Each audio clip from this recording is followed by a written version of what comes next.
Hello, we Hi. are here with Marisa Constantinides, and I would like you to tell us something more about you. Thank you for learning to say my name in Greek. I loved your Welcome. Greek accent and the fact Thank that you. you know your name in Greek. This is really absolutely amazing. Thank you.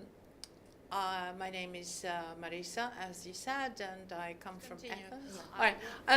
I run my own institution, but I also work. I'm a working teacher and teacher trainer. So I'm very interested in my own professional development and that of my teachers. So IATEFL is a highlight of the year for me and many of my colleagues.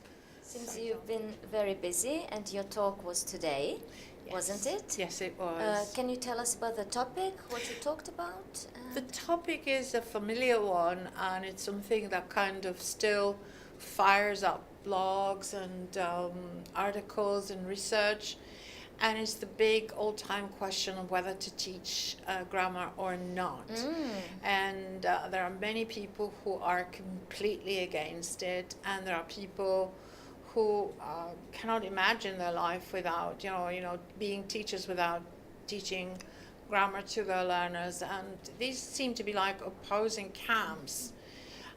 So I was trying to look at some of the evidence that we have from research and some of the arguments. And I tried to introduce it in a kind of more palatable way because in general, the audiences at IATEF are very experienced teachers. They're very knowledgeable teachers.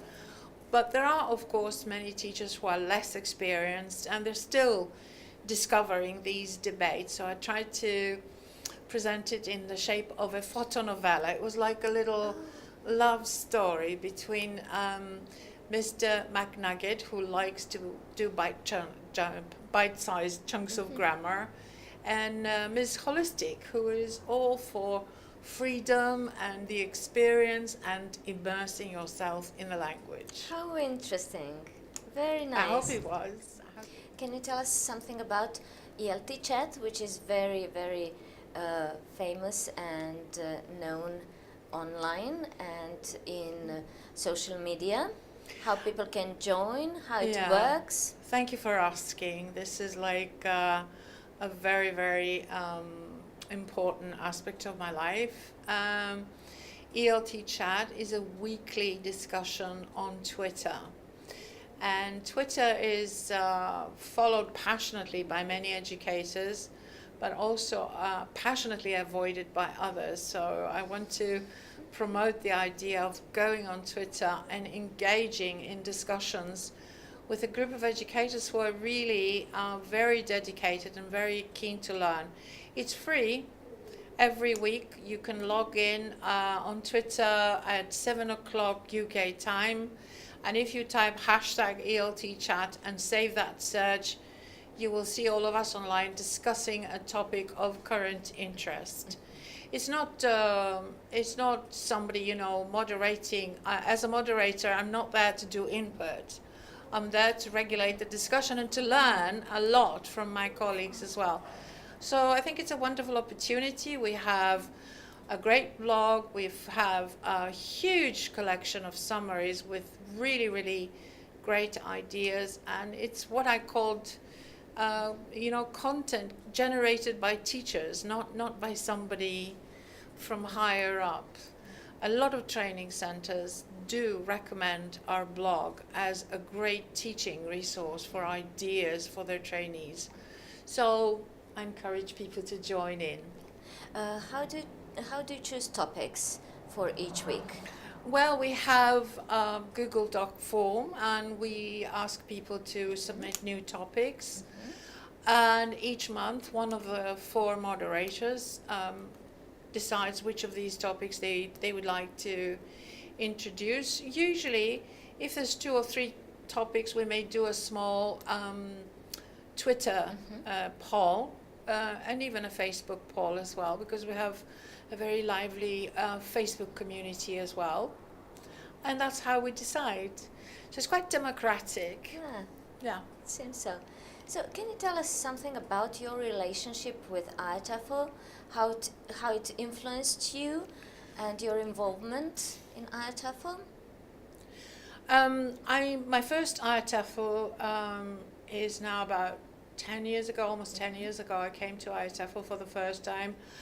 Up to that time, I did speak a lot at conferences in my region and around the area, the Mediterranean, but that was my first IATEFL experience.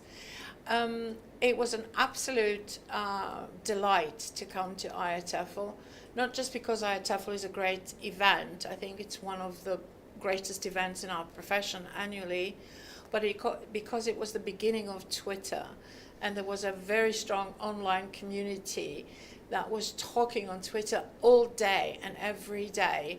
And we kind of came to IATEFL and met for the first time. Face to face. Face to face. We met people like Jeremy Harmer and everybody who was on Twitter at that time.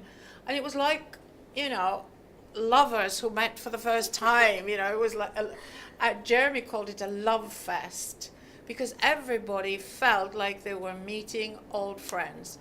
I think IATEFL is an old friends community. It's where you can make friends, and they can very quickly become old friends because we share the same problems, the same interests, the same passions.